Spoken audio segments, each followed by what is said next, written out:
Get ready. Start.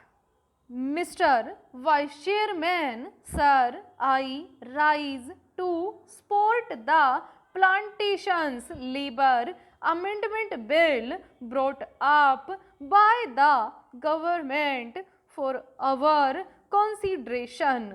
Sir, the said plight of millions of toiling people who sweat on various plantations in the country to earn valuable foreign exchange for us is really too much to be expressed in words.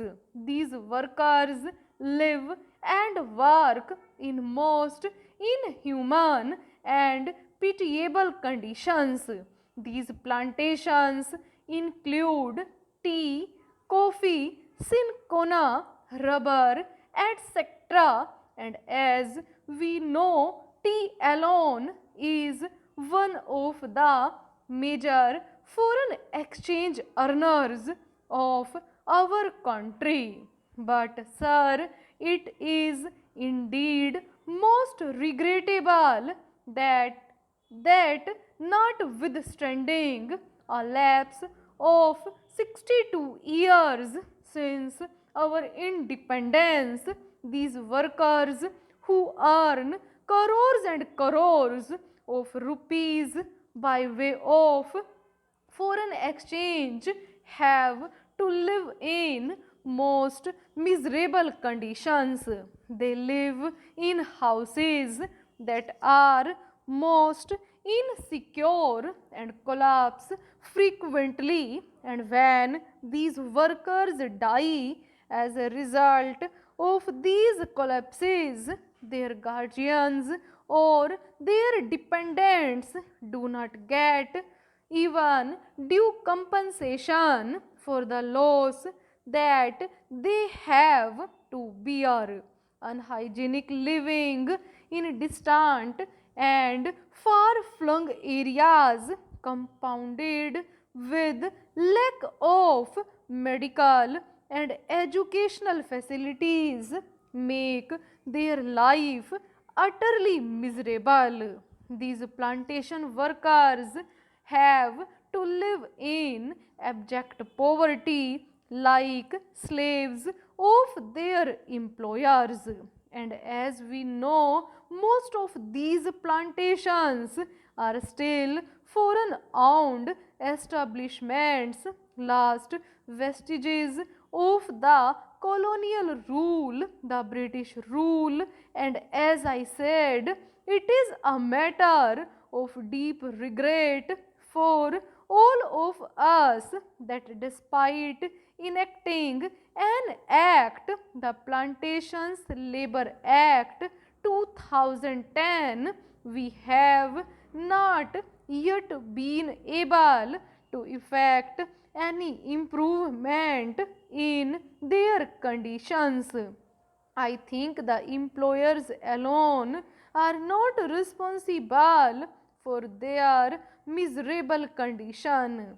We are also as much responsible as they are, because although we could enforce the enactment and we could improve their conditions much earlier, we have failed in doing so. Sir, on the 9th May 2013, this House, the Rajya Sabha, decided that a joint committee should be appointed to look into the desired amendment and put up a draft as early as possible for our consideration. On the 26th May 2013, the Lok Sabha also adopted our resolution, our motion, with the result that a 45-member committee, in which 15 representatives were from the Rajya Sabha and 30 from the Lok Sabha, was appointed to look into the matter.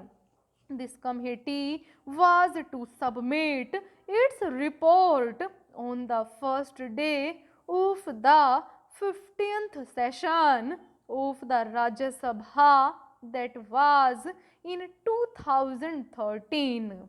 But this committee had to be granted 3 extensions, and the report was ultimately available on the 3rd March 2015. At that time, as we all know, the so-called JP's movement of total revolution was at its peak. Within 2 or 3 months, the national emergency had to be declared, and during the emergency, priorities had changed, and we could not just effect this desired improvement at that time, and we could not bring about this legislation. And then the Janta rule and the Lokdal rule.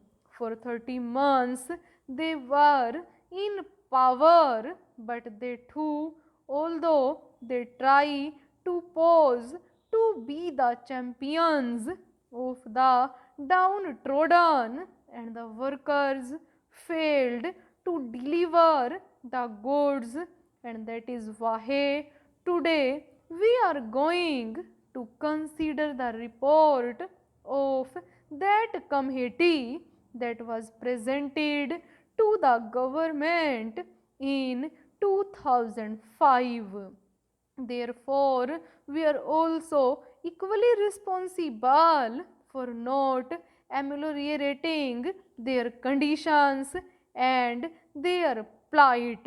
The committee had to consider 120 memoranda giving views and suggestions from various unions and associations, and 59 witnesses appeared before the committee, and that committee itself came to the conclusion that in various areas, even the barest minimum facilities such as arrangement for supply of wholesome drinking water, latrines, urinals, provision of qualified doctors had not been provided, though these amenities are a must under the Act.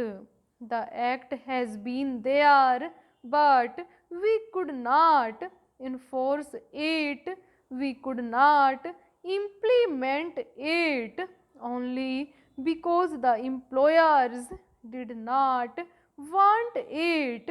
They did not want to give to the workers due justice. Inadequacy of punishments that are awarded under the Act is one of the main impediments standing in the way of implementation of various welfare measures.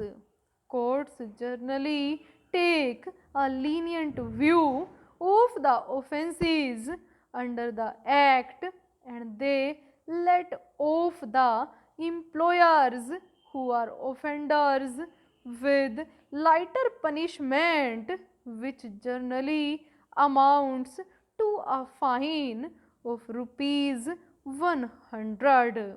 So the committee suggested amendment to section 36 of the Act.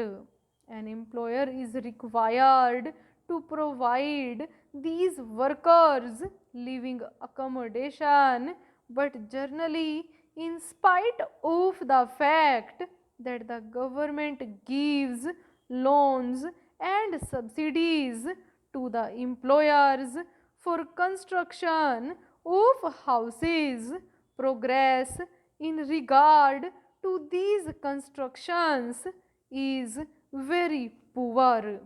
Full stop.